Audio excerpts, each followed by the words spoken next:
मुंबई के गोरेगांव इलाके में एक जगह है जिसका नाम है रॉयल पाम होटल। बाहर से देखने पर यह एक बिल्कुल सामान्य रिसॉर्ट जैसा लगता है।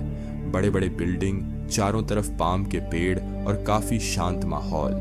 दिन में यहाँ सब कुछ बिल्कुल सामान्य लगता है। लोग आते हैं, रुकते हैं, पार्टियां होती हैं, सब कुछ आम सा। लेकिन जैसे ही रात होती है, इस जगह के बारे में अजीब अजीब बातें सुनने को मिलती हैं।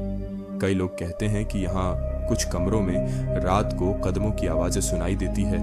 कुछ मेहमानों ने कॉरिडोर में सफेद कपड़ों में एक लड़की को देखने का दावा किया है। और कुछ लोग तो यह भी कहते हैं कि होटल के कुछ फ्लोर रात में बिल्कुल सुनसान हो जाते हैं, जैसे वहां कोई रुकना ही नहीं चाहता। मैं आमतौर पर ऐसी भूत प्रेत वाली कहानियों पर विश्वास नहीं करता था। मुझे लगता था कि ये सब सिर्फ इंटरनेट की बातें हैं, जब तक कि मेरे साथ रॉयल पाम होटल में वह रात नहीं हुई। यह बात लगभग 2 साल पहले की है।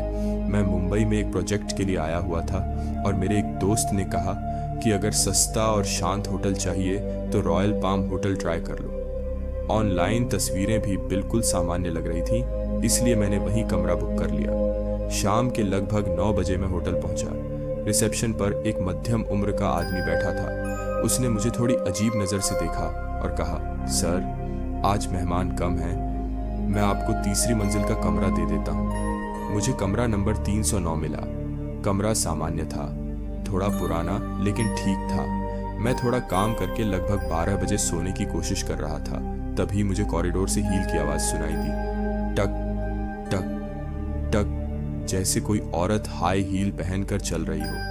मैंने सोचा शायद कोई मेहमान होगा, लेकिन अजीब बात यह थी कि वह आवाज़ मेरे कमरे के बाहर आकर रुक गई। फिर लगभग 3 सेकंड तक पूरी खामोशी और उसके बाद थक थक दरवाजे पर दस्तक हुई। रात के 12:32 बजे किसी का दरवाज़ा खटखटाना थोड़ा अजीब लगा। मैं धीरे से दरवाजे के पास गया और पीपहोल से बाहर देखा। वहाँ कोई नहीं था। मुझे लगा शायद कोई मजाक कर रहा है। मैं वापस बिस्तर पर आकर लेट गया, लेकिन 2 मिनट बाद फिर से थक थक थक। इस बार दस्तक थोड़ी ज्यादा तेज थी।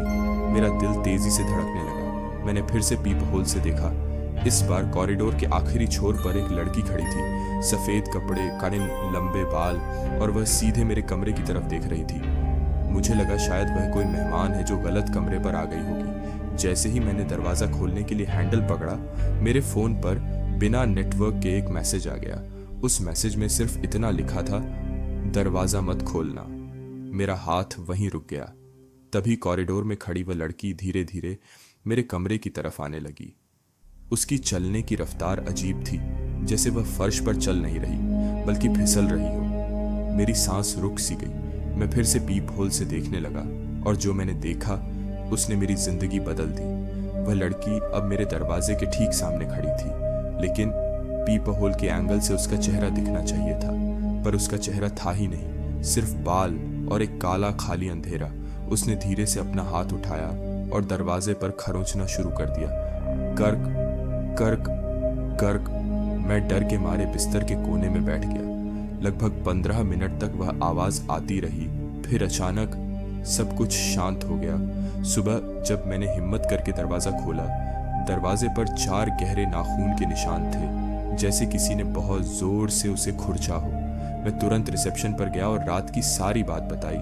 रिसेप्शनिस्ट का चेहरा एकदम सफेद पड़ गया। उसने धीरे से कहा, सर, आप बहुत किस्मत वाले हैं। मैंने पूछा, क्यों? वह बोला, 2 साल पहले कमरा नंबर 309 में एक लड़की ने आत्महत्या कर ली थी। उसके बाद से रात 12:30 के बाद कोई भी मेहमान उस कमरे में टिक नहीं पाता। उस दिन के बाद मैंने कभी रॉयल पाम होटल का नाम भी नहीं लिया, लेकिन आज भी कभी कभी रात को जब मैं फ़ोन इस्तेमाल कर रहा होता हूँ, मेरे फ़ोन पर बिना नेटवर्क के एक मैसेज आ जाता है, दरवाज़ा मत खोलना,